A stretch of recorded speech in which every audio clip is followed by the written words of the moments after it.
राधे राधे। जय श्री कृष्ण। कार्तिक शुक्ल पक्ष अष्टमी तिथि को गोपा अष्टमी के रूप में मनाया जाता है। इस दिन भगवान श्री कृष्ण ने गौचारण लीला आरंभ की थी। भगवान ने जब छठे वर्ष की आयु में प्रवेश किया तब एक दिन भगवान माता यशोदा से बोले, मैया हम बड़े हो गए। मैया यशोदा बोली, अच्छा लल्ला, अब तुम बड़े हो गए हो तो बताओ अब क्या करें। भगवान ने कहा, अब हम बछड़े चराने नहीं जाएंगे, अब हम गायें चराएंगे। मैया ने कहा, ठीक है, बाबा से पूछ लेना।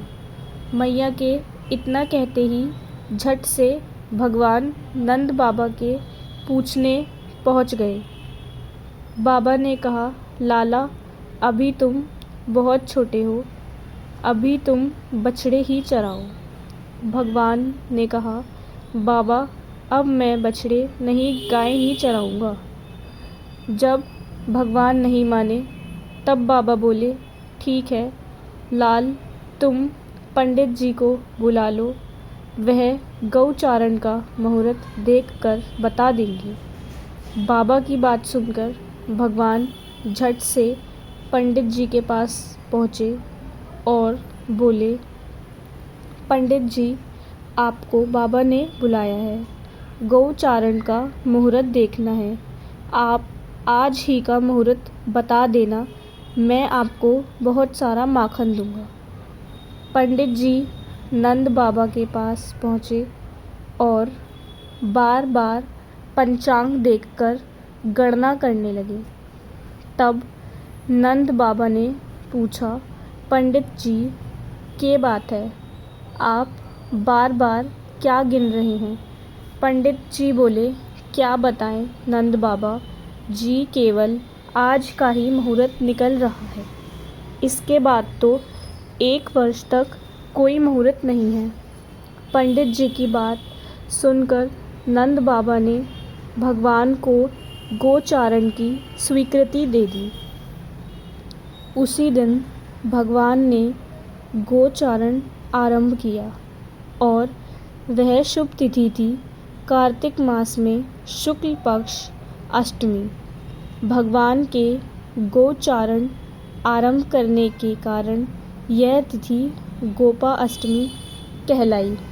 माता यशोदा ने अपने लल्ला के श्रृंगार किया और जैसे ही पैरों में जूतियाँ पहनाने लगीं तो लल्ला ने मना कर दिया और बोले, मैया यदि गोए जूते नहीं पहनती तो मैं कैसे पहन सकता हूँ, यदि पहना सकती हो तो उन सभी को जूतियाँ पहना दो। और भगवान ने जब तक वृंदावन में रहे भगवान ने कभी पैरों में जूतियाँ नहीं पहनी। आगे आगे गायें और उनके पीछे बांसुरी बजाते भगवान, उनके पीछे बलराम और श्री कृष्ण के यश का गान करते हुए ग्वाल गोपाल इस प्रकार से विहार करते हुए भगवान ने उस वन में प्रवेश किया। तब से भगवान की गौचारण लीला का आरंभ हुआ। जब भगवान गौएं चराते हुए वृंदावन जाते तब उनके चरणों से वृंदावन की भूमि अत्यंत पावन हो जाती। वह उन गौओं को लेकर हरी भरी घास से युक्त एवं रंग बिरंगे पुष्पों को खान बन गया था। इस दिन बछड़े सहित गाय का पूजन करने का विधान है। इस दिन प्रातःकाल उठकर नित्य कर्म से निवृत्त होकर स्नान करते हैं।